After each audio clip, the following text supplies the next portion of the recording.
ਅਮਰੀਕਨੋਂ ਖਬਰਦਾਰ ਹੋ ਜਾਓ, ਤੁਹਾਡੀਆਂ ਫਰੀडम्स ਖਤਰੇ 'ਚ ਨੇ ਕਿਉਂਕਿ ਪਾਵਰ ਜਿਹੜੀ ਹੈ ਓਲੀਗਾਰਕੀ ਕੋਲ ਜਾ ਰਹੀ ਹੈ, ਸਮੰਤਵਾਦ ਕੋਲ ਜਾ ਰਹੀ ਹੈ, ਜਿਸ ਨੂੰ ਇੱਕ ਮਹਿਦੂਦ ਤਬਕੇ ਦੀ ਹਕੂਮਤ ਦੇ ਤੌਰ ਦੇ ਉੱਤੇ ਦੇਖਿਆ ਜਾਂਦਾ ਹੈ।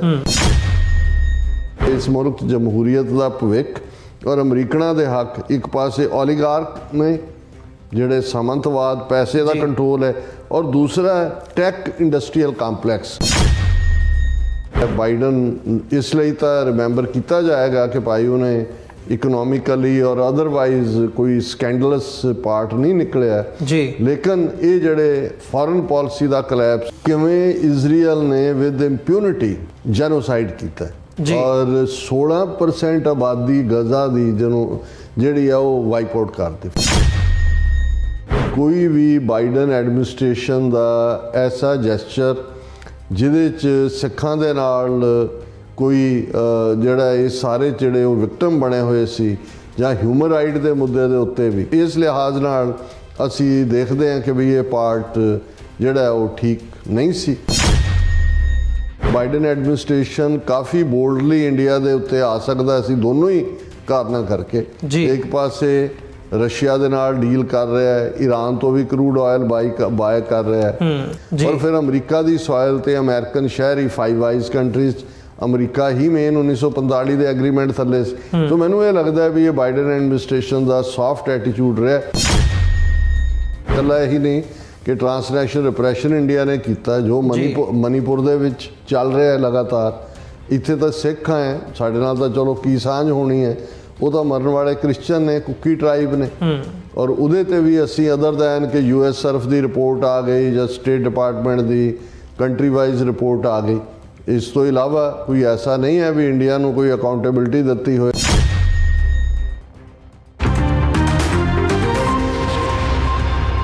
ਵਿਊਅਰਸ, ਬ੍ਰੇਕ ਤੋਂ ਬਾਅਦ ਤੁਹਾਡਾ ਸਾਰਿਆਂ ਦਾ ਸਵਾਗਤ ਹੈ। ਗੱਲਬਾਤ ਨੂੰ ਅੱਗੇ ਤੋਰਦੇ ਹਾਂ।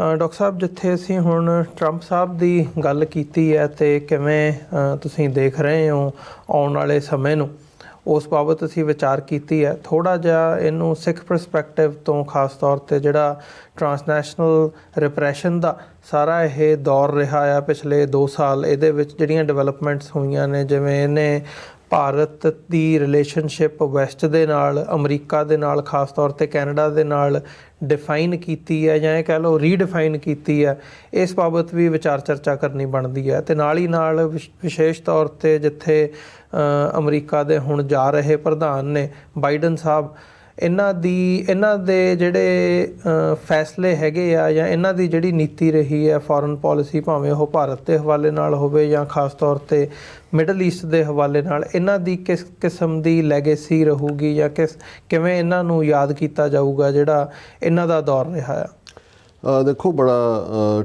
ਇਹ ਢੁਕਵਾਂ ਸਵਾਲ ਹੈ, ਕਿਉਂਕਿ ਜਦੋਂ ਅਸੀਂ ਕੱਲ੍ਹ ਨੂੰ ਕੀ ਐਕਸਪੈਕਟ ਕੀਤਾ ਜਾਂਦਾ ਹੈ ਪ੍ਰੈਜ਼ੀਡੈਂਟ ਟਰੰਪ ਦੀ ਪ੍ਰੈਜ਼ੀਡੈਂਸੀ ਤੋਂ, ਇਸ ਦਾ ਜ਼ਿਕਰ ਕਰ ਰਹੇ ਤਾਂ ਫਿਰ ਇਹ ਸਮਝਣਾ ਵੀ ਜ਼ਰੂਰੀ ਹੈ ਕਿ ਜਿਹੜੇ ਬੀਤੇ 4 ਸਾਲ ਜਿਹੜੇ ਪ੍ਰੈਜ਼ੀਡੈਂਟ ਬਾਈਡਨ ਦੀ ਲੈਗੇਸੀ ਹੈ ਉਹ ਕੀ ਸੀ। ਔਰ ਇਹਦੇ 'ਤੇ ਮੈਂ ਥੋੜ੍ਹੇ ਜਿਹੇ ਹਿਊਮਰਸ ਟੋਨ ਦੇ ਵਿੱਚ ਗੱਲ ਕਰਾਂ ਕਿ ਇੱਕ ਪੰਜਾਬ ਦੇ ਵਿੱਚ ਇੱਕ ਕੋਟ ਜਾਂ ਇੱਕ ਕਹਾਣੀ ਸੁਣਾਈ ਜਾਂਦੀ ਹੈ ਕਿ ਭਾਈ ਇੱਕ ਕਬਰਸਤਾਨ ਦੇ ਵਿੱਚ ਮੁਰਦੇ ਦਫਨਾਉਣ ਵਾਲਾ ਜਿਹੜਾ ਬੰਦਾ ਸੀ, ਉਸ ਦਾ ਰੈਪੂਟੇਸ਼ਨ ਇਹ ਸੀ ਕਿ ਵੀ ਇਹ ਤਾਂ ਜਦੋਂ ਜਿਹੜੇ ਦਫਨਾ ਕੇ ਆਉਂਦੇ ਨੇ ਦਿਨ ਵੇਲੇ, ਇਹ ਉਹ ਸ਼ਾਮ ਨੂੰ ਉਹਨਾਂ ਦਾ ਕਫਨ ਲਾ ਕੇ ਵੇਚ ਦਿੰਦਾ ਔਰ ਮਿੱਟੀ ਪਾ ਦਿੰਦਾ ਉੱਤੇ, ਔਰ ਜਦੋਂ ਮਰਿਆ ਲੋਕਾਂ ਨੇ ਕਿਹਾ ਕਿ ਵੀ ਚਲੋ ਚੰਗਾ ਹੋਇਆ, ਇਹ ਤਾਂ ਮੁਰਦਿਆਂ ਦੇ ਕਫਨ ਵੀ ਲਾ ਲੈਂਦਾ ਸੀ ਜੀ, ਔਰ ਉਹਦਾ ਮੁੰਡਾ ਬਣ ਗਿਆ ਉਸ ਦਾ। ਔਰ ਉਹਦੇ ਬਾਰੇ ਫਿਰ ਇਹ ਪਤਾ ਲੱਗਾ ਕਿ ਵੀ ਉਹ ਜਿਹੜਾ ਉਹ ਮੁਰਦਿਆਂ ਦੀਆਂ ਹੱਡੀਆਂ ਵੀ ਵੇਚਣ ਲੱਗ ਗਿਆ ਮੈਡੀਕਲ ਕਾਲਜਾਂ ਨੂੰ। ਉਹਨਾਂ ਜ਼ਮਾਨੇ 'ਚ ਹੁਣ ਤਾਂ ਸਿੰਥੈਟਿਕ ਢੰਗ ਨਾਲ ਜਿਹੜੀਆਂ ਨੇ ਹੁੰਦਾ, ਲੇਕਿਨ ਉਦੋਂ ਲਾਈਵ ਬੋਨਸ ਦੇ ਨਾਲ ਹੀ ਜਿਹੜਾ ਉਹ ਐਨਾਟਮੀ ਔਰ ਦੂਸਰੇ ਨੂੰ ਸਮਝਾਇਆ ਜਾਂਦਾ ਸੀ। ਅਤੇ ਲੋਕਾਂ ਨੇ ਕਹਿਣਾ ਸ਼ੁਰੂ ਕਰਤਾ ਵੀ ਇਹਦੇ ਨਾਲ ਤਾਂ ਇਹਦਾ ਪਿਓ ਹੀ ਚੰਗਾ ਸੀ, ਵੀ ਉਹ ਤਾਂ ਕਫਨ ਵੇਚਦਾ ਸੀ, ਇਹ ਤਾਂ ਮੁਰਦਿਆਂ ਦੀਆਂ ਹੱਡੀਆਂ ਵੀ ਵੇਚਦਾ। ਸੋ ਜਦੋਂ ਅਸੀਂ ਕਿਸੇ ਵੀ ਚੀਜ਼ ਦੀ ਲੈਗੇਸੀ ਦੇਖਦੇ ਹਾਂ ਵੀ ਪਾਸਟ ਕੀ ਹੈ ਅਤੇ ਹੋਪ ਅਸੀਂ ਚੰਗੇ ਵੱਲ ਕਰਦੇ ਹਾਂ, ਅਤੇ ਇਹ ਸਮਝਣਾ ਜ਼ਰੂਰੀ ਹੁੰਦਾ ਹੈ ਕਿ ਕਿੱਥੇ ਕੀ ਐਸੀ ਵੱਡੀ ਗਲਤੀ ਹੋਈ। ਔਰ ਹੁਣ ਕਿਉਂਕਿ ਇਸ ਵੇਲੇ ਇਕੱਲਾ ਇਹੀ ਨਹੀਂ ਕਿ ਵੀ ਬਾਈਡਨ ਜਾ ਰਿਹਾ, ਜਿਹੜੇ ਬਾਈਡਨ ਦੇ ਲਗਭਗ 3-4 ਹਜ਼ਾਰ ਨੋਮੀਨੀ ਸੀ ਅੱਡ-ਅੱਡ ਥਾਵਾਂ 'ਤੇ, ਉਹਨਾਂ ਨੇ ਵੀ ਆਪਣੇ ਬਿਸਤਰੇ ਪੈਕ ਕੀਤੇ ਨੇ। ਜਿਵੇਂ ਐਰਿਕ ਗਾਰਸੇਟੀ ਜਿਹੜਾ ਐਂਬੈਸਡਰ ਹੈ, ਉਹਨੇ ਵੀ ਆਪਣਾ ਲਾਸਟ ਭਾਰਤ ਦੇ ਵਿੱਚ ਇੰਡੀਆ ਦਾ 2 ਸਾਲ ਉਹਨੇ ਗੁਜ਼ਾਰੇ ਨੇ, ਉਹ ਵੀ ਉੱਥੋਂ ਆਪਣਾ ਸਮਾਨ ਬੰਨ ਲਿਆ। ਔਰ ਖ਼ਾਸ ਤੌਰ 'ਤੇ ਕਿਉਂਕਿ ਫੋਰਨ ਪਾਲਿਸੀ ਦੇ ਮਾਮਲੇ 'ਚ ਮੈਂ ਸਮਝ, ਹਾਲਾਂਕਿ ਬਾਈਡਨ ਦੇ ਪੀਰੀਅਡ 'ਚ ਕੋਈ ਇਕੋਨਮੀ ਦੇ ਵਿੱਚ ਕੋਈ ਇਸ ਕਿਸਮ ਦੀ ਜਿਸ ਨੂੰ ਤੁਸੀਂ ਰਿਸੈਸ਼ਨ ਕਹੋ ਜਾਂ ਇਸ ਕਿਸਮ ਦਾ ਨਹੀਂ ਰਿਹਾ। ਔਰ ਇਹਦੇ 'ਚ ਇਹ ਕ੍ਰੈਡਿਟ ਪਹਿਲੇ ਟਰੰਪ ਦੀ ਪਹਿਲੀ ਟਰਮ ਨੂੰ ਵੀ ਜਾਂਦਾ ਹੈ ਕਿ ਜਿਹੜਾ ਕੋਵਿਡ-19 ਦੇ ਦੌਰਾਨ ਜਿਹੜਾ ਇੱਕ ਖੌਫ ਸੀ ਕਿ ਵੀ ਇਕੋਨਮੀ ਜਾ ਰਹੀ ਹੈ, ਜਿਵੇਂ $3 ਟ੍ਰਿਲੀਅਨ ਲੋਕਾਂ ਨੂੰ ਦਿੱਤੇ, ਹਜ਼ਾਰ ਡਾਲਰ ਲੋਕਾਂ ਦੇ ਜਿਹੜਾ ਅਕਾਊਂਟ 'ਚ ਆਇਆ, ਉਹਨੇ ਡਿੱਗਣ ਨਹੀਂ ਦਿੱਤਾ ਹੈ ਉਸ ਪੀਰੀਅਡ 'ਚ ਵੀ, ਜਦੋਂ ਕਿ ਦੁਨੀਆ ਦੇ ਵਿੱਚ ਬਹੁਤ ਸਾਰੀ ਰੀਸ਼ਫਲ ਹੋਈ ਇਕਨੋਮਿਕਲ ਸੈਕਟਰ ਦੇ ਵਿੱਚ। ਔਰ ਪ੍ਰੈਜ਼ੀਡੈਂਟ ਬਾਈਡਨ ਨੇ ਵੀ ਆਉਂਦਿਆਂ ਉਸੇ ਪਾਰਟ ਨੂੰ, ਜੇ $3 ਟ੍ਰਿਲੀਅਨ ਉਹਨੇ ਦਿੱਤਾ ਸੀ, ਤਾਂ ਬਾਈਡਨ ਨੇ ਵੀ ਆਪਣੀ ਪਹਿਲੀ ਟਰਮ ਦੇ ਵਿੱਚ ਉਹ ਦਿੱਤਾ ਲੋਕਾਂ 'ਚ, ਬਿਜ਼ਨਸਿਸ ਨੂੰ, ਦੂਸਰਿਆਂ ਨੂੰ। ਉਹਦਾ ਹਾਲਾਂਕਿ ਜਦੋਂ ਹੁਣ ਮੈਂ ਟਰੈਵਲ ਅਰਾਊਂਡ ਕਰਦਾ ਅਤੇ ਬਹੁਤ ਵਾਰੀ ਬਿਜ਼ਨਸਮੈਨ ਔਰ ਆਪਣੇ ਜਿਹੜੇ ਨੇ ਉਹਨਾਂ ਨਾਲ ਵੀ ਬਾਤ ਦਾ ਮੌਕਾ ਮਿਲਦਾ, ਉਹਨੇ ਰਾਤਰ ਵਰਕ ਐਥਿਕਸ ਅਮਰੀਕਨਾਂ ਦੀ ਚੇਂਜ ਕਰ ਦਿੱਤੀ। ਕੋਈ ਕੰਮ ਕਰਕੇ ਰਾਜੀ ਨਹੀਂ ਹੈ, ਕੋਈ ਦੂਸਰਾ ਨਹੀਂ ਹੈ, ਉਹ ਇੱਕ ਨਵੀਂ ਪ੍ਰੋਬਲਮ ਕ੍ਰੀਏਟ ਹੋਈ। ਲੇਕਿਨ ਇਹਦੇ 'ਚ ਕੋਈ ਸ਼ੱਕ ਨਹੀਂ ਹੈ ਕਿ ਬਾਈਡਨ ਦੇ ਪੀਰੀਅਡ 'ਚ ਜਿਹੜੀਆਂ ਬਾਈਡਨ ਦੀਆਂ ਫੇਲਿਅਰਸ ਮੰਨੀਆਂ ਜਾਣਗੀਆਂ, ਉਹ ਫੋਰਨ ਪਾਲਿਸੀ ਦੇ ਹਵਾਲੇ ਨਾਲ ਹੋਣਗੀਆਂ। ਵਿਦਿਨ ਕੰਟਰੀ ਕੋਈ ਐਸਾ ਸਕੈਂਡਲ ਸਾਹਮਣੇ ਨਹੀਂ ਆਇਆ। ਹਾਲਾਂਕਿ ਉਹਦਾ ਬੇਟਾ ਹੰਟਰ ਔਰ ਦੂਜਾ ਜਿਹਨੂੰ ਉਹਨੇ ਪਾਰਡਨ ਵੀ ਕਰ ਲਿਆ, ਉਹ ਵੀ ਇੱਕ ਡਿਫਰੈਂਟ ਲੈਵਲ ਦੇ ਉੱਤੇ ਹੈ। ਔਰ ਬਾਈਡਨ ਕੋਈ ਛੋਟਾ ਨਾਂ ਨਹੀਂ ਹੈ ਅਮਰੀਕਾ 'ਚ। ਇਹ ਇਕੱਲਾ ਮਹਿਜ਼ ਇਹ ਨਹੀਂ ਹੈ ਟਰੰਪ ਤਾਂ ਆਊਟ ਆਫ ਬਾਕਸ ਪਹਿਲੀ ਟਰਮ 'ਤੇ ਆ ਗਿਆ ਜਾਂ ਦੂਜਾ। ਬਾਈਡਨ ਦਾ 50 ਸਾਲ ਦਾ ਕੈਰੀਅਰ ਹੈ, ਕਿਉਂਕਿ ਜਦੋਂ 30 ਸਾਲ ਦੀ ਉਮਰ, ਛੋਟੀ ਜਿਹੀ ਸਟੇਟ ਹੈ ਡੈਲਾਵੇਅਰ, ਜਦੋਂ ਅਸੀਂ ਨਿਊਯਾਰਕ ਤੋਂ ਵਾਸ਼ਿੰਗਟਨ ਜਾਂਦੇ ਹਾਂ ਰਾਹ 'ਚ ਪੈਂਦੀ ਹੈ, 30 ਸਾਲ ਦੀ ਉਮਰ 'ਚ ਬਾਈਡਨ ਸੈਨੇਟਰ ਬਣ ਗਿਆ ਸੀ। ਔਰ ਫਿਰ ਕਿੰਨੀ ਟਰਮਸ, 2 ਵਾਰ ਵਾਈਸ ਪ੍ਰੈਜ਼ੀਡੈਂਟ, ਔਰ ਉਸ ਸਾਰੇ ਸੈਨੇਟ ਦੇ ਵਿੱਚ ਵੀ ਪਾਵਰਫੁਲ ਫੋਰਨ ਜਿਹੜੀ ਰਿਲੇਸ਼ਨਸ ਕਮੇਟੀ ਹੈ ਸੈਨੇਟ ਦੀ, ਉਹਦੇ ਚੇਅਰਮੈਨ, ਔਰ 2 ਟਰਮਸ ਪ੍ਰੈਜ਼ੀਡੈਂਟ ਦੇ ਲਈ ਇਵਨ ਰਨ ਵੀ ਇੱਕ ਸਟੇਜ 'ਤੇ ਉਹਦੇ ਲੜਕੇ ਦੀ ਡੈਥ ਹੋ ਗਈ ਸੀ ਐਕਸੀਡੈਂਟ 'ਚ, ਜਿਹਦੇ 'ਚ ਵਾਈਫ ਵੀ ਔਰ ਦੂਜਾ ਬੱਚਾ ਵੀ ਜਿਹੜਾ ਉਹਨਾਂ ਦੀ ਡੈਥ ਹੋਈ।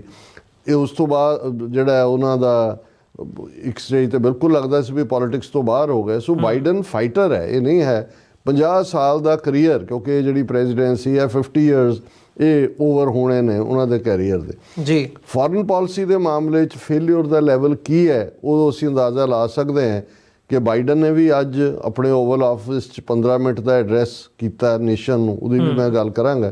ਪਰ ਐਂਟਨੀ ਬਲਿੰਕਨ ਜਿਹੜੇ ਉਹਨਾਂ ਦੇ ਸੈਕਟਰੀ ਆਫ ਸਟੇਟ ਸੀ, ਉਹ ਅੱਜ ਜਦੋਂ ਉਹਦੇ 'ਚ ਸਟੇਟ ਡਿਪਾਰਟਮੈਂਟ ਦੇ ਵਿੱਚ ਆਪਣਾ ਜਿਹੜਾ ਉਹ ਬਰੀਫਿੰਗ ਦੇ ਰਹੇ ਸੀ, ਤੇ ਅਚਾਨਕ 2 ਜਿਹੜੇ ਬੰਦੇ ਨੇ ਉਹ ਖੜੇ ਹੋਏ। ਉਹਨਾਂ ਨੇ ਉਹਨਾਂ ਨੂੰ ਇਹ ਕਿਹਾ ਕਿ ਭਾਈ ਤੁਸੀਂ ਜਿਹੜਾ ਉਹ ਕਾਤਲ ਹੋ, ਔਰ ਤੁਸੀਂ ਜੋ ਮਿਡਲ ਈਸਟ ਦੀ ਪਾਲਿਸੀ ਕੀਤੀ ਹੈ। ਔਰ ਉਹਨਾਂ ਨੇ ਕਿਹਾ ਕਿ ਵੀ ਉਹਨਾਂ 'ਚੋਂ ਉਹਨੇ ਕਿਹਾ, ਇੱਕ ਨੇ ਉੱਠ ਕੇ, why are not you in the Hague, referring to the International Criminal Court based in the Dutch city. ਔਰ ਉਹ ਬਲਿੰਕਨ ਕਹਿੰਦਾ ਰਿਹਾ ਕਿ ਰਿਸਪੈਕਟ ਦਾ ਪ੍ਰੋਸੈਸ, ਪਰ ਬਾਅਦ 'ਚ ਉਹਨਾਂ ਦੋਨਾਂ ਨੂੰ ਜਿਹੜਾ ਡਿਪਲੋਮੈਟਿਕ ਸਿਕਿਉਰਿਟੀ ਅਫਸਰਸ ਨੇ ਬਾਹਰ ਕੱਢਿਆ। ਸੋ ਇਹ ਪਹਿਲੀ ਵਾਰ ਹੋਇਆ ਇਸ ਲੈਵਲ ਦਾ। ਅਦਰਵਾਈਜ਼ ਦੂਸਰੀਆਂ ਥਾਵਾਂ 'ਤੇ ਤਾਂ ਉਹਦਾ ਮਤਲਬ ਇਹ ਸੀ ਕਿ ਤੁਸੀਂ ਵਾਰ ਕ੍ਰਿਮੀਨਲ ਹੋ। ਔਰ ਇਹਦੇ 'ਚ ਕੋਈ ਸ਼ੱਕ ਨਹੀਂ ਹੈ ਕਿ ਜਿਹੜਾ ਕਾਲਾ ਧੱਬਾ ਬਾਈਡਨ ਐਡਮਿਨਿਸਟ੍ਰੇਸ਼ਨ 'ਤੇ ਇਨਕਲੂਡਿੰਗ ਇਹ ਸਾਰੀ ਟੀਮ ਰਹੇਗਾ, ਉਹ ਸੀ ਕਿ ਵੀ ਕਿਵੇਂ ਇਜ਼ਰਾਈਲ ਨੇ ਵਿਦ ਇੰਪਿਊਨਿਟੀ ਜੈਨੋਸਾਈਡ ਕੀਤਾ। ਔਰ 16% ਆਬਾਦੀ ਗਜ਼ਾ ਦੀ ਜਿਹੜੀ ਆ ਉਹ ਵਾਈਪ ਆਊਟ ਕਰਤੀ। ਫਿਗਰ 65,000 ਤੋਂ ਲੱਖ, 1.5 ਲੱਖ ਤੱਕ ਜਾਂਦਾ। ਮਾਰਨ ਵਾਲਿਆਂ 'ਚ ਡਾਕਟਰ ਵੀ ਮਾਰੇ, ਨਰਸਾਂ ਵੀ ਮਾਰੀਆਂ, ਮਸੀਤਾਂ, ਦੂਜੇ 170 ਦੇ ਕਰੀਬ ਜਰਨਲਿਸਟ ਮਾਰੇ ਗਏ ਇਸ ਸਾਰੇ ਦੌਰ ਦੇ ਵਿੱਚ। ਔਰ ਜਿਹੜੇ ਮਾਰੇ ਉਹਨਾਂ 'ਚ 2/3 ਔਰਤਾਂ ਔਰ ਬੱਚੇ। ਔਰ ਅੱਜ ਜਦੋਂ ਹੁਣ ਗਾਜ਼ਾ ਖੁੱਲ੍ਹੇਗਾ ਜਾਂ ਦੂਜਾ ਸਾਹਮਣੇ ਆਏਗਾ ਕਿ ਉਹਨਾਂ ਨੇ ਕਿੰਨੇ ਹਜ਼ਾਰ ਇਮਾਰਤਾਂ ਡੇਗ ਦਿੱਤੀਆਂ, ਕਿਵੇਂ ਬਰੂਟਲੀ ਜਿਹੜਾ ਜੈਨੋਸਾਈਡ ਕੀਤਾ। ਔਰ ਅਮਰੀਕਾ ਦੇ ਹਥਿਆਰ ਵੀ ਐਵਰੀਡੇ ਜਾਂਦੇ ਰਹੇ, UN ਸਿਕਿਉਰਿਟੀ ਕਾਉਂਸਲ 'ਚ ਵੀ ਡਿਫੈਂਡ ਕਰਦੇ ਰਹੇ, ਦੂਜੇ ਵੀ ਕਰਦੇ ਰਹੇ। ਸੋ ਇਹ ਜਿਹੜਾ ਇੱਕ ਕਲੰਕ ਹੈ, ਜਿਹੜਾ ਮੈਂ ਸਮਝਦਾ ਵੀ ਇਹਨੂੰ ਐਂਟਨੀ ਬਲਿੰਕਨ ਨੂੰ ਤਾਂ ਸਟੇਟ ਡਿਪਾਰਟਮੈਂਟ ਦੇ ਵਿੱਚ ਵੀ ਅੱਜ ਫੇਸ ਕਰਨਾ ਪਿਆ। ਇਹ ਕਦੇ ਵੀ ਬਾਈਡਨ ਦਾ ਖਹਿੜਾ ਨਹੀਂ ਛੱਡੇਗਾ। ਹਾਲਾਂਕਿ ਇਸ ਮਾਮਲੇ 'ਚ ਵੀ ਦੌੜ ਇਹ ਬਾਈਡਨ ਔਰ ਟਰੰਪ ਦੀ ਆਪਸ 'ਚ ਲੱਗੀ ਕਿ ਮੈਂ ਜ਼ਿਆਦਾ ਫੇਵਰੇਬਲ ਹੈ ਇਜ਼ਰਾਈਲ ਦਾ ਜਾਂ ਤੂੰ ਜ਼ਿਆਦਾ ਦੋਨੋਂ ਹੀ ਕ੍ਰੈਡਿਟ ਲੈ ਰਹੇ ਨੇ ਇਹ ਸਾਰੇ ਦੇ ਉੱਤੇ। ਸੋ ਸੈਕੰਡਲੀ ਮੈਂ ਸਮਝਦਾ ਯੂਕਰੇਨ ਵਾਰ। ਹਾਲਾਂਕਿ ਯੂਕਰੇਨ ਪਾਲਿਸੀ ਕੋਈ ਨਵੀਂ ਨਹੀਂ ਹੈ ਇਹਨਾਂ ਦਾ, ਲੇਕਿਨ ਜਿਸ ਅੰਦਾਜ਼ 'ਚ ਬਾਈਡਨ ਨੇ, ਔਰ ਯੂਕਰੇਨ 'ਚ ਕਿੰਨੇ ਲੋਕ ਮਰੇ ਨੇ, ਲੱਖਾਂ ਦੋਨੋਂ ਪਾਸੇ, ਰਸ਼ੀਅਨ ਸਿਵਿਲੀਅਨ, ਔਰ ਉਹ ਵੀ ਕੋਈ ਜਿਹਨੂੰ ਤਨ ਪਤਨ ਲਾਉਣ ਦੀ ਲਾਈਨ ਕਿਤੇ ਸਾਹਮਣੇ ਨਹੀਂ ਆਈ ਹੈ, ਕਿਉਂਕਿ ਜਿਹੜੀ ਪਾਲਿਸੀ ਤੁਹਾਨੂੰ ਕਿਸੇ ਡਿਸਾਈਸਿਵ ਲੈਵਲ 'ਤੇ ਨਾ ਲੈ ਕੇ ਜਾਏ ਉਹ ਇੱਕ ਵੱਡੀ ਫੇਲਿਅਰ ਦੇ ਤੌਰ 'ਤੇ ਦੇਖੀ ਜਾਏਗੀ। ਔਰ ਜਿਵੇਂ ਬਾਈਡਨ ਨੇ ਜਿਹੜਾ ਆਪਣਾ ਐਡਰੈਸ ਕੀਤਾ, ਮੈਂ ਪਹਿਲੇ ਸੈਗਮੈਂਟ 'ਚ ਵੀ ਕਿਹਾ, ਉਹਨੇ ਜਿਹੜਾ ਵਾਰਨਿੰਗ ਦਿੱਤੀ ਹੈ ਕਿ ਵੀ ਅਮਰੀਕਨੋ ਖਬਰਦਾਰ ਹੋ ਜਾਓ, ਤੁਹਾਡੀਆਂ ਫਰੀडम्स ਖਤਰੇ 'ਚ ਨੇ, ਕਿਉਂਕਿ ਪਾਵਰ ਜਿਹੜੀ ਹੈ ਓਲੀਗਾਰਕੀ ਕੋਲ ਜਾ ਰਹੀ ਹੈ, ਸਮੰਤਵਾਦ ਕੋਲ ਜਾ ਰਹੀ ਹੈ, ਜਿਸ ਨੂੰ ਇੱਕ ਮਹਿਦੂਦ ਤਬਕੇ ਦੀ ਹਕੂਮਤ ਦੇ ਤੌਰ ਦੇ ਉੱਤੇ ਦੇਖਿਆ ਜਾਂਦਾ ਹੈ, ਜਿਵੇਂ ਨਿਜ਼ਾਮ ਦੀ ਹਕੂਮਤ ਹੁੰਦੀ ਹੈ। ਔਰ ਸੈਕੰਡ ਟਰਮ ਉਹਨੇ ਯੂਜ਼ ਕੀਤੀ ਕਿ ਇਹ ਜਿਹੜੀ ਪਾਵਰ ਹੈ ਕਿ ਇਸ ਮੁਲਕ ਦੇ ਵਿੱਚ ultra wealthy are taking root in the country and of a tech industrial complex that is infringing on Americans' rights and the future of democracy। ਕਿ ਇਸ ਮੁਲਕ 'ਚ ਜਮਹੂਰੀਅਤ ਦਾ ਭਵਿੱਖ ਔਰ ਅਮਰੀਕਨਾਂ ਦੇ ਹੱਕ, ਇੱਕ ਪਾਸੇ ਓਲੀਗਾਰਕ ਨੇ ਜਿਹੜੇ ਸਾਮੰਤਵਾਦ, ਪੈਸੇ ਦਾ ਕੰਟਰੋਲ ਹੈ, ਔਰ ਦੂਸਰਾ ਟੈਕ ਇੰਡਸਟਰੀਅਲ ਕੰਪਲੈਕਸ।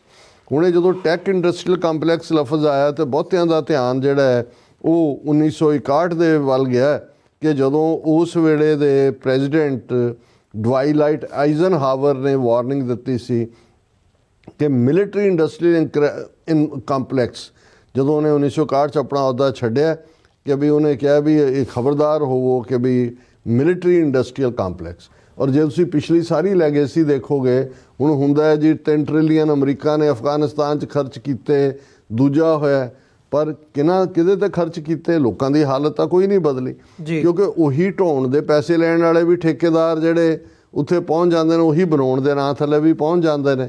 ਸੋ ਇਹ ਜਿਹੜਾ ਸਾਰਾ ਵਿਦਨ ਪਾਲਿਸੀ, ਜਿਹਨੂੰ ਡੀਪ ਸਟੇਟ ਕਹੋ ਜਾਂ ਦੂਜਾ ਵੀ ਕਹੋ, ਉਸ ਸਟੇਜ 'ਤੇ 60s 'ਚ, ਕਿਉਂਕਿ ਵਿਤਨਾਮ ਵਾਰ ਔਰ ਉੱਪਰੋਂ ਥਲੀ ਵਾਰਸ ਆਈਆਂ, ਸੋਵੀਅਤ ਯੂਨੀਅਨ ਦੇ ਖਿਲਾਫ ਜਿਹੜੀ ਹੈ ਉਹ ਚੱਲ ਰਿਹਾ ਸੀ।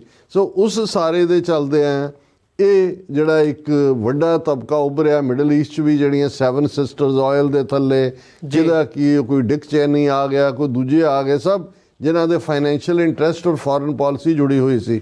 ਔਰ ਹੁਣ ਕਿਉਂਕਿ ਮਿਲਟਰੀ ਇੰਡਸਟਰੀਅਲ ਕੰਪਲੈਕਸ ਦੀ ਥਾਂ ਜਿਹੜੀ ਟਰਮ ਬਾਈਡਨ ਨੇ ਯੂਜ਼ ਕੀਤੀ, ਟੈਕ ਇੰਡਸਟਰੀਅਲ ਕੰਪਲੈਕਸ। ਹੁਣ ਟੈਕਨੋਲੋਜੀ, ਜੇ ਐਕਸ ਦੇ ਉੱਤੇ ਇੱਕ ਬੈਠਾ ਹੈ, ਮਾਰਕ ਜ਼ਰਕਬਰਗ ਵੀ ਵਿੱਚ ਵੜ ਰਿਹਾ ਹੈ, ਐਲਨ ਮਸਕ ਡਿਸਾਈਡ ਕਰ ਰਿਹਾ ਹੈ ਆਰਟੀਫਿਸ਼ੀਅਲ ਇੰਟੈਲੀਜੈਂਸ ਨੂੰ ਲੈ ਕੇ ਫਿਊਚਰ ਦਾ ਕੀ ਹੈ। ਔਰ ਬਾਈਡਨ ਜਾਂਦਾ ਜਿਹੜੇ ਆਰਡਰ ਕੱਢੇ ਨੇ ਉਹਨੇ ਸੈਮਾਈ ਕੰਡਕਟਰਸ ਦੇ ਨਾਂ ਥੱਲੇ ਸਿਰਫ 18 ਮੁਲਕਾਂ ਨੂੰ ਜਿਹੜਾ ਉਹ ਉਹਨਾਂ ਦੇ ਨਾਲ ਉਹ ਡੀਲ ਖੁੱਲੀ ਕਰਨ ਦੀ ਕੀਤਾ, ਇੰਡੀਆ ਨੂੰ ਵੀ ਬਾਹਰ ਕੱਢਤਾ। ਔਰ ਜ਼ਾਹਰ ਹੈ ਕਿ ਵੀ ਇਹ ਜਿਹੜੀ ਇੰਡਸਟਰੀਅਲ ਲੈਵਲ ਦੇ ਉੱਤੇ ਜਾਂ ਮਿਲਟਰੀ ਡੋਮੀਨੈਂਸ ਦੀ ਲਾਈਨ ਸੀ ਅੱਜ ਤੋਂ ਅੱਧੀ ਸਦੀ ਪਹਿਲਾਂ ਦੀ ਪਾਲਿਸੀ ਦੀ, ਉਹਦੇ 'ਚ ਇੱਕ ਪਾਸੇ ਤੁਹਾਡੇ ਕੋਲ ਸਟਾਰਲਿੰਕ ਵਰਗਾ ਪਾਰਟ ਹੈ, ਪੈਸਾ ਹੈ, ਤੁਸੀਂ ਕਿਹਨੂੰ ਕੀ ਧਮਕਾ ਰਹੇ ਹੋ, ਕਿਹਨੂੰ। ਔਰ ਇਹ ਕਦੋਂ ਕਿਸੇ ਨੇ ਸੋਚਿਆ ਸੀ ਕਿ ਵੀ ਇੱਕ ਬੰਦਾ ਜਿਹੜਾ ਇੱਥੇ ਡੌਗ ਕੈਚਰ ਵੀ ਨਹੀਂ ਚੁਣਿਆ ਗਿਆ, ਐਲਨ ਮਸਕ, ਉਹ ਧਮਕੀ ਦੇ ਰਿਹਾ ਯੂਕੇ ਵਾਲਿਆਂ ਨੂੰ ਕਿ ਜੀ ਬੰਦ ਕਰੋ ਆਪਣੀ ਸਰਕਾਰ ਜਿਹੜੀ ਹੈ ਇਹਨੂੰ, ਲੋਕਾਂ ਨੂੰ ਕਹਿ ਰਿਹਾ ਕਿ ਵੀ ਇਹਨਾਂ ਨੂੰ ਬਾਹਰ ਕਰੋ, ਦੁਬਾਰਾ ਚੋਣਾਂ ਕਰਾਓ, ਜਾਂ ਜਰਮਨ ਜਾਂ ਫਰਾਂਸ 'ਚ ਇੰਟਰਫੀਅਰ ਕਰ ਰਹੇ। ਸੋ ਇਹ ਫੀਅਰ ਜਿਹੜਾ ਇਹਨੇ ਬਾਈਡਨ ਦਾ ਉਹ ਕਾਫੀ ਠੀਕ ਹੈ। ਫਿਰ ਜਿਹੜਾ ਉਹਨਾਂ ਨੇ ਇਹ ਸਾਰੇ ਦੀ ਇਹੀ ਲੈਗੇਸੀ ਹੈ ਕਿ ਭਾਈ ਘੱਟੋ ਘੱਟ ਜਿਹੜਾ ਹੈ ਬਾਈਡਨ ਇਸ ਲਈ ਤਾਂ ਰਿਮੈਂਬਰ ਕੀਤਾ ਜਾਏਗਾ ਕਿ ਭਾਈ ਉਹਨੇ ਇਕਨੋਮਿਕਲੀ ਔਰ ਅਦਰਵਾਈਜ਼ ਕੋਈ ਸਕੈਂਡਲਸ ਪਾਰਟ ਨਹੀਂ ਨਿਕਲਿਆ ਜੀ। ਲੇਕਿਨ ਇਹ ਜਿਹੜੇ ਫੋਰਨ ਪਾਲਿਸੀ ਦਾ ਕਲੈਪਸ ਔਰ ਸਿੱਖ ਹਵਾਲੇ ਨਾਲ ਜਦੋਂ ਅਸੀਂ ਦੇਖਾਂਗੇ ਤੇ ਇਹਦੇ 'ਚ ਕੋਈ ਸ਼ੱਕ ਨਹੀਂ ਹੈ ਕਿ ਬੇਸ਼ੱਕ ਬਾਈਡਨ ਔਰ ਜਸਟਿਨ ਟਰੂਡੋ ਕੋਈ ਉਹ ਹੌਸਟਾਈਲ ਨਹੀਂ ਸੀ ਜਿਵੇਂ ਟਰੰਪ ਔਰ ਟਰੂਡੋ ਦੀ ਪਹਿਲੀ ਟਰਮ ਵੇਲੇ ਹੌਸਟਿਲਿਟੀ ਸੀ, ਪਰ ਮੈਨੂੰ ਇਹ ਲੱਗਦਾ ਹੈ ਕਿ ਵੀ ਇਹਦੇ ਬਾਵਜੂਦ ਕਿ ਜਸਟਿਨ ਟਰੂਡੋ ਨੇ ਜੋ ਵੀ ਇੰਕਸ਼ਾਫ ਕੀਤੇ 18 ਸਤੰਬਰ 2023 ਨੂੰ, ਇੰਡੀਆ ਦਾ ਟਰਾਂਸਨੈਸ਼ਨਲ ਰਿਪਰੈਸ਼ਨ, ਔਰ ਦੂਸਰਾ ਬਾਈਡਨ ਐਡਮਿਨਿਸਟ੍ਰੇਸ਼ਨ ਦੇ ਵਿੱਚ ਪ੍ਰੋ ਇੰਡੀਅਨ ਲੌਬੀ ਬਹੁਤ ਸਟਰੋਂਗ ਸੀ। ਬਹੁਤ ਵੱਡੀ ਗਿਣਤੀ ਦੇ ਵਿੱਚ 125 ਤੋਂ ਜ਼ਿਆਦਾ ਲੋਕ ਜਿਹੜੇ ਨੇ ਉਹ ਲਿਆਂਦੇ ਹੋਏ ਸੀ, ਔਰ ਉਹਨਾਂ ਨੇ ਇਸ ਨੂੰ ਪਬਲਿਕਲੀ, ਬੇਸ਼ੱਕ ਇੰਟੈਂਸ ਐਕਟੀਵਿਟੀ ਸਾਨੂੰ ਨਜ਼ਰ ਆਈ ਕਿ ਵੀ ਬਾਈਡਨ ਨੇ 2024 'ਚ republic day the as a chief guest cancel ਕਰਤਾ ਜਾਣਾ, ਜਾਂ ਜੇਕ ਸਲੀਵਨ ਗਿਆ, ਐਂਟਨੀ ਗਿਆ, ਔਰ ਈਵਨ ਜਾਣ ਤੋਂ ਪਹਿਲੇ ਆ ਜਿਹੜਾ ਹੁਣ ਇੰਡੀਆ ਨੇ ਆਪਣੀ ਹੋਮ ਮਿਨਿਸਟਰੀ ਵੈਬਸਾਈਟ ਦੇ ਉੱਤੇ ਇਹ ਮੰਨ ਕੇ, ਹਾਲਾਂਕਿ ਗੁਰਪਤਵੰਤ ਸਿੰਘ ਪੰਨੂ ਦਾ ਨਾਂ ਹੈ ਨਾ ਵਿਕਾਸ ਯਾਦਵ ਦਾ ਨਾਂ ਹੈ, ਨਾ ਹੀ ਫਰਦਰ ਕੋਈ ਪ੍ਰੋਸੀਕਿਊਸ਼ਨ ਦੀ ਲਾਈਨ ਹੈ ਕਿ ਵੀ ਕੀ ਹੋਏਗਾ।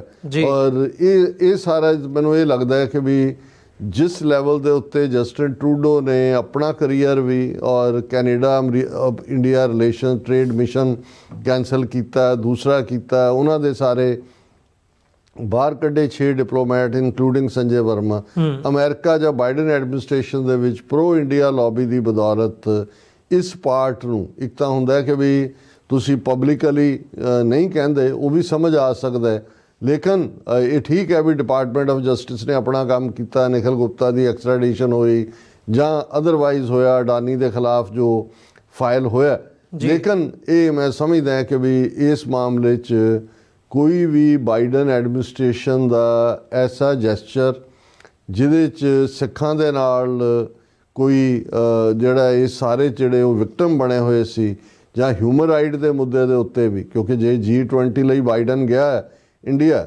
ਔਰ ਉਹਦੇ ਨਾਲ ਪੂਰਾ ਜਹਾਜ਼ ਪਾਤ ਕੇ ਮੀਡੀਆ ਦਾ ਕਿਹਾ ਔਰ ਮੋਦੀ ਨੇ ਕਿਹਾ ਜੇ ਇੱਥੇ ਤਾਂ ਪ੍ਰੈਸ ਕਾਨਫਰੰਸ ਹੋ ਨਹੀਂ ਸਕਦੀ ਕਿਉਂਕਿ ਉਹਨੇ ਵੀ ਨਾਲ ਹੋਣਾ ਪੈਣਾ ਸੀ ਉਹਨੂੰ ਜੀ, ਔਰ ਇਸ ਲਈ ਉੱਥੇ ਜ਼ਬਾਨੀ ਜਿਹੀ ਗੱਲ ਕਰਕੇ ਜਾ ਕੇ ਵੀਅਤਨਾਮ 'ਚ ਪ੍ਰੈਸ ਕਾਨਫਰੰਸ ਕੀਤੀ।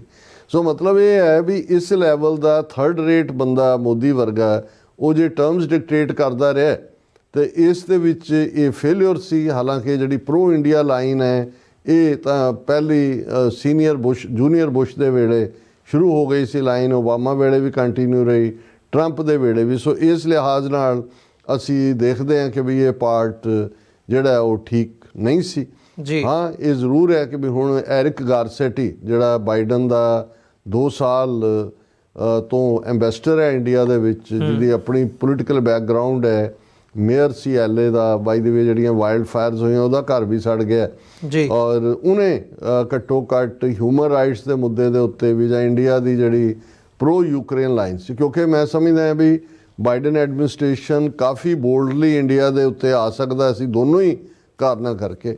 ਇੱਕ ਪਾਸੇ ਰਸ਼ੀਆ ਦੇ ਨਾਲ ਡੀਲ ਕਰ ਰਿਹਾ ਹੈ, ਈਰਾਨ ਤੋਂ ਵੀ ਕਰੂਡ ਆਇਲ ਬਾਏ ਕਰ ਰਿਹਾ ਹੈ, ਔਰ ਜਿਹੜੀਆਂ ਸੈਂਕਸ਼ਨਸ ਰਸ਼ੀਆ ਦੇ ਅਗੇਂਸਟ ਲਾਈਆਂ ਨੇ ਉਹ ਫਲਾਊਟ ਕਰਕੇ ਉਹਨੂੰ ਰੀਪ੍ਰੋਸੈਸ ਕਰਕੇ ਵੇਚ ਰਿਹਾ ਹੈ। ਔਰ ਫਿਰ ਅਮਰੀਕਾ ਦੀ ਸੋਇਲ ਤੇ ਅਮਰੀਕਨ ਸ਼ਹਿਰ ਹੀ ਫਾਈਵ ਆਈਜ਼ ਕੰਟਰੀਜ਼, ਅਮਰੀਕਾ ਹੀ ਮੇਨ 1945 ਦੇ ਐਗਰੀਮੈਂਟ ਥੱਲੇ ਸੀ। ਸੋ ਮੈਨੂੰ ਇਹ ਲੱਗਦਾ ਵੀ ਇਹ ਬਾਈਡਨ ਐਡਮਿਨਿਸਟ੍ਰੇਸ਼ਨ ਦਾ ਸੌਫਟ ਐਟੀਟਿਊਡ ਰਿਹਾ। ਹਾਲਾਂਕਿ ਐਰਿਕ ਗਾਰਸੈਟੀ ਦਾ ਇਸ ਪੀਰੀਅਡ ਦੇ ਵਿੱਚ ਈਵਨ ਯੂਕਰੇਨ ਦੇ ਮੁੱਦੇ ਤੇ ਵੀ ਜਦੋਂ ਮੋਦੀ ਗਿਆ ਉੱਥੇ ਉਹਨੂੰ ਭਾਲੂ ਜੱਫੀ ਪਾ ਰਿਹਾ, ਉਹਨੇ ਕਿਹਾ ਵੀ ਇਵੇਂ ਨਹੀਂ ਹੋ ਸਕਦਾ ਵੀ ਤੁਸੀਂ ਦੋਸਤੀ ਦਾ ਦਾਅਵਾ ਵੀ ਕਰੋ ਤੇ ਫਿਰ ਤੁਸੀਂ ਇਸ ਕਿਸਮ ਦਾ ਬਿਹੇਵ ਕਰੋ ਕਿ ਦੋਸਤੀ ਦੋਵੇਂ ਪਾਸੇ ਨਿਭਦੀ ਹੈ।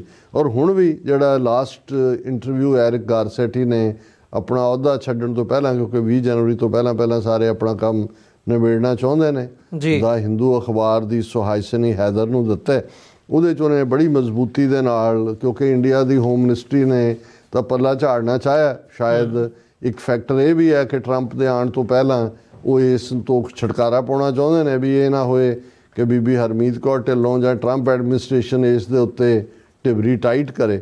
ਹੁਣ ਇਸ ਦੇ ਵਿੱਚ ਜਿਹੜਾ ਸਵਾਲ ਪੁੱਛਿਆ ਗਿਆ ਐਰਿਕ ਗਾਰਸੈਟੀ ਨੂੰ ਕਿ ਵੀ ਇੰਡੀਅਨ ਗਵਰਨਮੈਂਟ ਨੇ ਸਟੇਟਮੈਂਟ ਦਿੱਤੀ ਹੈ ਔਰ ਉਹਨਾਂ ਨੇ ਕਿਹਾ ਜੀ ਅਸੀਂ ਆਈਡੈਂਟੀਫਾਈ ਕੀਤਾ ਇੱਕ ਇੰਡੀਵਿਜੂਅਲ ਨੂੰ ਪੰਨੂ ਕੇਸ 'ਚ, ਇਹਦੇ ਨਾਲ ਕੀ ਅਮਰੀਕਾ ਦੀ ਤਸੱਲੀ ਹੈ? ਔਰ ਜਿਹੜਾ ਐਗਜ਼ੈਕਟ ਉਹਦਾ ਜਵਾਬ ਹੈ, it is very positive first step positive. It was not just about identifying them, it will be about a prosecution which they alluded to in the statement ਕਿ ਬਈ ਇਹ ਹੈ ਨਹੀਂ ਹੈ ਵੀ ਇਹਨਾਂ ਨੇ ਉਹਨੂੰ ਅੱਗੇ ਪ੍ਰੋਸੀਕਿਊਟ ਕਰਨਾ ਹੈ। ਉਹਨੇ ਕਿਹਾ ਆਈਡੈਂਟੀਫਾਈ ਕਰਨਾ ਇੱਕ ਪ੍ਰੋਸੈਸ ਹੈ, ਪਰ ਪ੍ਰੋਸੀਕਿਊਸ਼ਨ ਉਹਦੇ ਨਾਲ ਜੁੜੀ ਹੋਈ। And prosecutions bring facts and information but also the systemic change. I think we were very clear. This has to be about accountability and systemic change and never happening again. ਉਹਨੇ ਇਹ 3 ਗੱਲਾਂ ਜਿਹੜੀਆਂ ਉਹਨੇ ਕਹੀਆਂ ਕਿ ਭਾਈ ਇਹਦੀ ਕੋਈ ਪ੍ਰੋਸੀਕਿਊਸ਼ਨ ਦੀ ਗੱਲ ਨਹੀਂ ਹੈ ਜੀ, it should not happen again, ਔਰ ਜਿਹੜੀਆਂ ਪ੍ਰੋਸੀਜਰਲ ਚੇਂਜਸ ਨੇ ਫਿਰ ਇਸ ਦੇ ਉੱਤੇ ਹੀ ਉਹਨਾਂ ਦਾ ਜਿਹੜਾ ਹੈ ਉਹਨਾਂ ਨੇ ਕਿਹਾ ਕਿ ਬਈ ਜਦੋਂ ਉਹਨਾਂ ਨੂੰ ਨੈਕਸਟ ਸਵਾਲ ਪੁੱਛਿਆ ਗਿਆ ਕਿ what is the next step then, is the US going to want to extradite this individual? ਕਿ ਉਹਨੂੰ extradition ਤੁਸੀਂ ਮੰਗੋਗੇ? Well, there is a case going on in the United States. Case ਚੱਲ ਰਿਹਾ and that will be independent from anything here in India. ਇੱਥੇ ਜੀ। ਤੁਸੀਂ ਕੀ ਕਰਦੇ ਹੋ, ਉਹ ਆਪਣਾ law will take its own course. Our conversation have always been that we want India as a friend to take seriously any malfeasance that has happened, and there is two systems that can achieve that. So ਇਸ ਦੇ ਉੱਤੇ ਉਹਨੇ ਡਵੈਲ on ਕੀਤਾ। ਸੋ ਹੁਣ ਇਸ ਸਾਰੇ ਦੇ ਚੱਲਦਿਆਂ ਮੈਨੂੰ ਇਹ ਲੱਗਦਾ ਹੈ ਕਿ ਵੀ ਇਹ ਇਸ ਮੁੱਦੇ ਤੇ ਕੋਈ ਸਿੱਖ ਹਲਕਿਆਂ ਦੇ ਵਿੱਚ ਵੀ ਜਾਂ ਹਿਊਮਨ ਰਾਈਟਸ ਦੇ ਮੁੱਦੇ ਤੇ ਵੀ ਇਕੱਲਾ ਇਹੀ ਨਹੀਂ ਕਿ ਟਰਾਂਸਨੈਸ਼ਨਲ ਰਿਪਰੈਸ਼ਨ ਇੰਡੀਆ ਨੇ ਕੀਤਾ ਜੋ ਮਨੀਪੁਰ ਦੇ ਵਿੱਚ ਚੱਲ ਰਿਹਾ ਹੈ ਲਗਾਤਾਰ। ਇੱਥੇ ਤਾਂ ਸਿੱਖ ਹੈ, ਸਾਡੇ ਨਾਲ ਤਾਂ ਚਲੋ ਕੀ ਸਾਂਝ ਹੋਣੀ ਹੈ, ਉਹ ਤਾਂ ਮਰਨ ਵਾਲੇ ਕ੍ਰਿਸਚਨ ਨੇ, ਕੁੱਕੀ ਟਰਾਈਬ ਨੇ, ਔਰ ਉਹਦੇ ਤੇ ਵੀ ਅਸੀਂ ਅਦਰ ਦੈਨ ਕਿ US ਸਰਫ ਦੀ ਰਿਪੋਰਟ ਆ ਗਈ ਜਾਂ ਸਟੇਟ ਡਿਪਾਰਟਮੈਂਟ ਦੀ ਕੰਟਰੀ ਵਾਈਜ਼ ਰਿਪੋਰਟ ਆ ਗਈ। ਇਸ ਤੋਂ ਇਲਾਵਾ ਕੋਈ ਐਸਾ ਨਹੀਂ ਹੈ ਵੀ ਇੰਡੀਆ ਨੂੰ ਕੋਈ ਅਕਾਊਂਟੇਬਿਲਿਟੀ ਦਿੱਤੀ ਹੋਏ। ਜਦੋਂ ਵੀ ਇਹਨਾਂ ਦੀ ਰਿਪੋਰਟ ਆਈ ਹੈ ਇੰਡੀਆ ਨੇ ਰਿਡੀਕਿਊਲ ਕੀਤਾ। ਕਿੰਨੀਆਂ NGOs ਜਿਹੜੀਆਂ ਹੈਲਪਿੰਗ ਸੀ ਬੱਚਿਆਂ ਦੀ ਐਜੂਕੇਸ਼ਨ ਦੂਜੇ ਤੀਜੇ 'ਚ, ਉਹਨਾਂ ਦੀ ਰਜਿਸਟ੍ਰੇਸ਼ਨ ਕੈਂਸਲ ਕੀਤੀ ਹੈ। ਸੋ ਕੁੱਲ ਮਿਲਾ ਕੇ ਮੈਨੂੰ ਇਹ ਲੱਗਦਾ ਹੈ ਕਿ ਵੀ ਇਹ ਜਿਹੜਾ ਬਾਈਡਨ ਐਡਮਿਨਿਸਟ੍ਰੇਸ਼ਨ ਨੇ ਬੈਂਡ ਬੈਕਵਰਡ ਕਰਕੇ ਇੰਡੀਆ ਨੂੰ ਡਿਫੈਂਡ ਕੀਤਾ, ਅਕਾਊਂਟੇਬਲ ਨਹੀਂ ਉਹਨਾਂ ਨੂੰ ਠਹਿਰਾਇਆ। ਸੋ ਇਹ ਸਾਡੇ ਪਾਰਟ ਤੋਂ ਕੋਈ ਐਸਾ ਨਹੀਂ ਹੈ ਜਿਹੜਾ ਕਿ ਇਹਨਾਂ ਦਾ ਅਸੀਂ ਜਿਹੜਾ ਉਸ ਨੂੰ ਐਜ਼ ਏ ਲੈਗੇਸੀ ਕਰੀਏ। ਰਾਦਰ ਅਮਰੀਕਾ ਨੇ ਈਵਨ ਇੰਡੀਆ ਵਰਗੀ ਥਰਡ ਰੇਟ ਫਾਸ਼ਿਸਟ ਕੰਟਰੀ ਦੇ ਸਾਹਮਣੇ ਵੀ ਅਸੀਂ ਸਮਝਦੇ ਹਾਂ ਕਿ ਅਮਰੀਕਾ ਦੇ ਮਾਈਟ ਨੂੰ, ਅਮਰੀਕਾ ਦੀਆਂ ਡੈਮੋਕ੍ਰੈਟਿਕ ਵੈਲਿਊਜ਼ ਨੂੰ ਜ਼ਲੀਲ ਕਰਵਾਇਆ। ਜੀ ਡਾਕਟਰ ਸਾਹਿਬ, ਬਿਲਕੁਲ। ਸੋ ਇਹਨਾਂ ਹੀ ਸ਼ਬਦਾਂ ਦੇ ਨਾਲ ਵਿਊਅਰਸ ਇੱਥੇ ਇੱਕ ਛੋਟੇ ਜਿਹੇ ਕਮਰਸ਼ੀਅਲ ਬ੍ਰੇਕ ਦੇ ਲਈ ਰੁਕਦੇ ਹਾਂ। ਬ੍ਰੇਕ ਤੋਂ ਬਾਅਦ ਗੱਲਬਾਤ ਨੂੰ ਦੁਬਾਰਾ ਕੰਟੀਨਿਊ ਕਰਾਂਗੇ।